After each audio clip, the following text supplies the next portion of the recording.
दोस्तों आदाब, मैं शकील वारसी इस वक्त न्यूयॉर्क के आइकॉनिक ब्रुकलिन ब्रिज के टाइम आउट कैफ़े के टेरेस पर हूँ और आपसे मुखातिब हूँ। मेरा जी चाह रहा है कि मजाज लखनवी की मशहूर नज़्म आवारा में जो इस्तिआरे और मेटाफर्स जिन्हें हिंदी में रूपक कहते हैं उन्हें जो इस्तेमाल किया है उसके बारे में आपसे कुछ बात करूँ।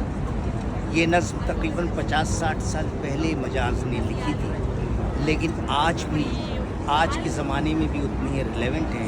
तो अर्ज़ है, शहर की रात और मैं नाशाद नाकारा फिरूँ, जगमगाती जागती सड़कों पर आवारा फिरूँ, गैर की बस्ती है कब तलक दर बदर मारा फिरूँ, ऐ गमे दिल क्या करूँ, ऐ वहशती दिल क्या करूँ। दोस्तों, इस बंद में मजाज ने जो आखिर की लाइन है, ऐ गमे दिल क्या करूँ, ऐ वहशत दिल क्या करूँ, इसको बार बार इस्तेमाल किया है। तो लफ्ज़ वहशत पर मैं थोड़ी सी रोशनी डालना चाहूँगा। यूँ तो वहशत के लिटरेरी मानी है वाइल्डनेस, यानी वाइल्ड एनिमल्स जैसे होते हैं, लेकिन शायरी के अंदर वहशत को एक तरह की रेस्टलेसनेस, एक तरह की बेचैनी और बेकरारी के लिए भी इस्तेमाल होता है, जो शायर की कैफियत होती है।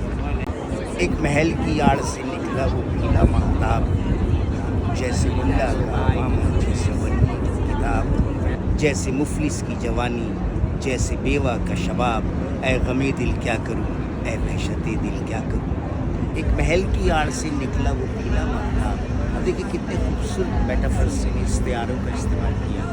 महल तो हम सभी जानते हैं जहाँ राजे महाराजे रहा करते, लेकिन उर्दू शायरी के अंदर महल कहते हैं एक निशानी, टिरेनी, बारबेरिज्म, अत्याचार, जुल्म, जबर। लेकिन पीला महताब, पीले महताब का क्या मतलब है? महताब तो मालूम है चाँद को कहते हैं, लेकिन पीले चाँद का मतलब क्या है? पीले चाँद का मतलब ये है क्योंकि चांदनी सच्चाई की निशानी है, लेकिन ये चांदनी पीली पड़ गई है, यानी कमज़ोर हो गई है। जुल्म, जबर और अत्याचार के साए में कमज़ोर पड़ गई, बांध पड़ गई, सच की आवाज़ धीमी पड़ गई। फिर इसको मिसालों के ज़रिए दूसरी लाइन में बताते हैं, जैसे मुल्ला का अमामा। अब मुल्ला यूँ तो रिलीजियस हेड जो मुस्लिम्स में होते हैं, लेकिन यहाँ पर मजाज ने इसको जनरलाइज़ किया है, यानी रिलीजियस डोमिनेंस। अमामा कहते हैं पगड़ी को, और पगड़ी का मतलब है डोमिनेंस। तो जैसे रिलीजियस डोमिनेंस होता है कि जब धर्म के ठेकेदार लोगों को बेवकूफ़ बनाकर अपने मतलब के लिए इस्तेमाल करते हैं, तो मजाज के कहने का वही मकसद है, जैसे मुल्ला का अमामा, जैसे बनिए की किताब। अब बनिए की किताब भी एक मेटाफर है। जिन लोगों ने मदर इंडिया देखी है या मुंशी प्रेमचंद की वो कहानी पढ़ी होगी, सवा सेर में, जिसका ब्याज अदा करने के लिए वो कमज़ोर किसान बेचारा सारी ज़िंदगी गुजारने के बाद भी वो उसका सूद अदा नहीं कर पाया, वैसे ही बनिए की किताब होती है। वैसे ही मदर इंडिया में सुखी लाल का कैरेक्टर है। आज के दौर में हम इसमें देख सकते हैं कि ये मल्टीनेशनल बैंक्स, ये इंस्टीट्यूशंस, फाइनेंशियल इंस्टीट्यूशंस जो अलग अलग किस्म के ख्वाब दिखाते हैं आम इंसान को, और वो सूद और इंटरेस्ट की चक्की में इस तरह पिसता चला जाता है कि सारी ज़िंदगी हो जाती है, लेकिन इंटरेस्ट के जाल से बाहर नहीं निकलता। जैसे मुफलिस की जवानी, जैसे बेवा का शबाब। ये तीसरी लाइन है।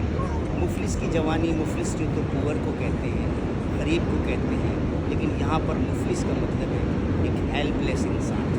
हमारे देश में ऐसे जवान हैं, ऐसे बहुत से यूथ्स हैं जो कुछ करना चाहते हैं, जिनके अंदर पैशन है, जिनके अंदर जोश है, लेकिन वो मजबूर है, लाचार है। इसीलिए मजाज ने कहा है जैसे मुफलिस की जवानी, जैसे बेवा का शबाब।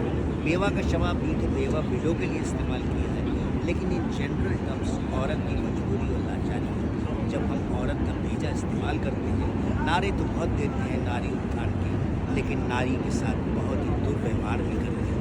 तो मजाज भी इस लाइन में उसी बात को दर्शाया है। फिर आखिर में कहते हैं, ऐ गमे दिल क्या करूँ, ऐ वहशत दिल क्या करूँ। जी में आता है ये मुर्दा चांद तारे नोच लूँ, इस किनारे नोच लूँ, उस किनारे नोच लूँ, एक दो का जिक्र क्या सारे सारे नोच लूँ, गमे दिल क्या करूँ, ऐ वहशत दिल क्या करूँ। दोस्तों, अब ज़रा गौर करने लायक बात है कि मजाज कहते हैं कि जी में आता है ये मुर्दा चांद तारे। अब चांद तारे तो सभी को मालूम है, लेकिन मुर्दा चांद तारे का मतलब क्या है?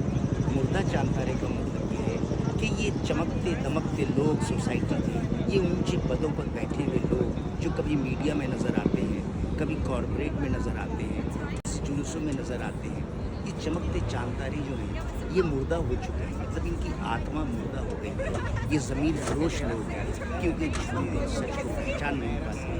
تو مجاز کہتے ہیں میرے جی میں آتا ہے کہ ان سب کو نوچ لوں۔ اب یوں تو نوچا نہیں جا سکتا، لیکن میٹافر کی زبان میں نوچنے کا مطلب یہی نکلتا ہے کہ میں ان کو اتنا ایکسپوز کر دوں کہ ان کی چمک ماند پڑ جائے، ختم ہو جائے۔ اس کنارے نوچ لوں، اس کنارے نوچ لوں، سمپل سی بات ہے کہ جہاں جہاں پر بھی ہے یہ الگ الگ جگہ پر ہیں، کبھی یہاں نظر آتے ہیں، کبھی وہاں نظر آتے ہیں۔ میرا جی چاہتا ہے کہ ایک دو کا ذکر کیا، سارے کے سارے نوچ لوں۔ اے غم دل کیا کروں، اے وحشت دل کیا کروں۔ آخری بند ہے، مفلسی اور یہ مظاہر ہیں نظر کے سامنے، سینکڑوں چنگیز و نادر ہیں نظر کے سامنے، سینکڑوں سلطان جابر ہیں نظر کے سامنے۔ اے غم دل کیا کروں، اے وحشت دل کیا کروں۔ بہت ہی حقیقت اندوز بند ہے یہ کہ مفلسی یعنی بیچارگی، لاچاری میری یہ ہے کہ میں یہ سارے مظاہر دیکھ رہا ہوں، یہ نظارے، یہ آبزرویشنز میرے سامنے ہیں۔ کون سے؟ سینکڑوں چنگیز و نادر۔ اب چنگیز اور نادر بہت ہی ظالم اور جابر بادشاہ گزرے تھے جنہوں نے انسانوں پہ بہت ظلم کیا تھا، لیکن سچ تو یہ ہے کہ نادر ہو یا چنگیز ہو یا ہلاکو ہو یا ہٹلر ہو یا مسولینی ہو، یہ سارے جو لوگ ہیں جنہوں نے انسان کو اپنے ظلم کا شکار کیا، ان کو لوگ اچھی نظر سے نہ دیکھتے ہیں، یہاں تک کہ جو ان کو ایڈمائر کریں ان کو بھی برا سمجھتے ہیں۔ تو مجاز یہی کہتے ہیں کہ پہلے تو ایک دو ہی ہوا کرتے تھے، اب تو گلی گلی میں ہر جگہ پر، ہر نکڑ پر ہمیں یہ چنگیز یا نادر نظر آتے ہیں۔ کہاں کہاں نظر آتے ہیں آپ ذرا غور کیجئے۔ کبھی پارلیمنٹ کے اندر گندی زبان استعمال کرتے ہوئے نظر آتے ہیں، کبھی یہ غریب اور لاچار کسانوں کے اوپر جیپ چڑھاتے ہوئے نظر آتے ہیں، کبھی یہ جلسوں کے اندر اور سیاست کے جلوسوں کے اندر عوام کو بھڑکاتے ہوئے نظر آتے ہیں، کبھی یہ وائلنس کراتے ہوئے نظر آتے ہیں۔